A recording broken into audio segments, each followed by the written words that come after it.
Welcome to The Explainer. Today we're diving into a really haunting tale from Japan's famed Mountain of the Dead. It's a story that completely blurs that fragile line between love, loss, and the world of the spirits. The writer Lafcadio Hearn really understood this stuff.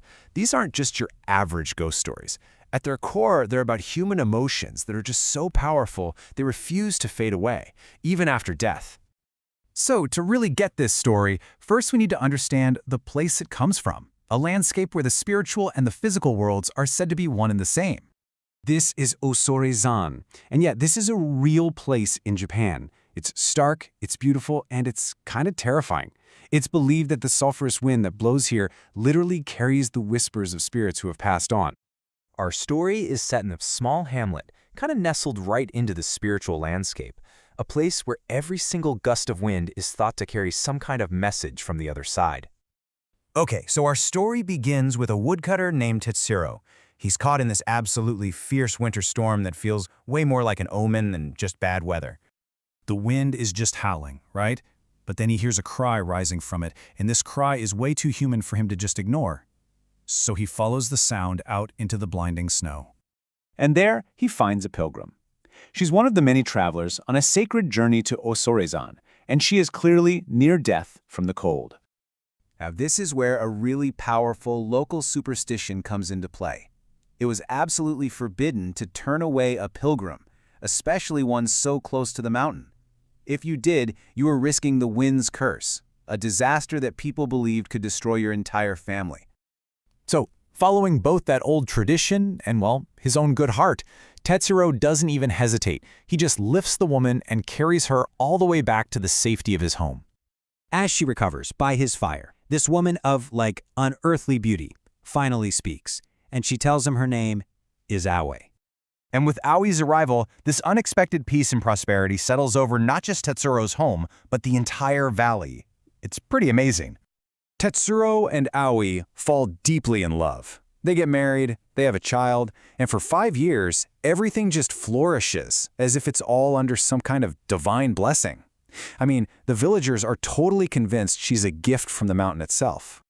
But there's always a but, right? There's this one strange shadow hanging over their perfect happiness. Aoi has this one rule that she will never, ever break. She refuses to go outside after dark. She just claims to be afraid of what the locals call the welcoming wind. That's the night breeze they believe carries the voices of the dead, returning to claim what was theirs.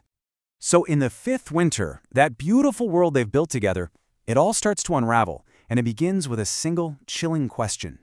An old pilgrim is passing through the valley, and he stops and asks Tetsuro if he's heard of a local girl named Aoi, a girl who died in a storm 5 winters ago.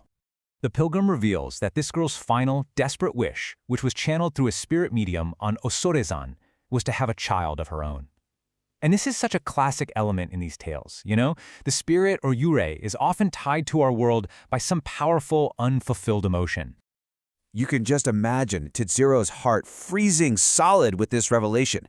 And at that exact moment, a violent wind, totally unlike any before, just screams down from Osorezan's crater and plunges the valley into chaos and darkness. He races home, bursts in, and sees this terrifying, towering shadow just looming over his family. Aoi turns to him, and the truth is finally revealed. She shows him her arm, and it's no longer flesh. It's this shimmering, translucent form. So, here it is, the crucial point. Aoi admits that she had already died that day in the storm. She had been living on borrowed time, held together only by the sheer force of her final wish. And this just perfectly illustrates the central, terrifying rule of this world. The dead cannot stay among the living. By loving her, Tetsuro and the entire valley crossed that boundary with her, and in doing so they drew the mountain's curse down upon all of them. So let's look at the aftermath and the story's really poignant, haunting conclusion. The wind just tears through the village, and by morning, everyone is gone.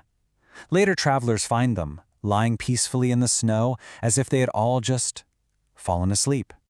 And all that remains of Aoi, Tetsuro, and their borrowed happiness is just the echo of her voice, carried on the wind, a whisper of her tragic, deeply human longing.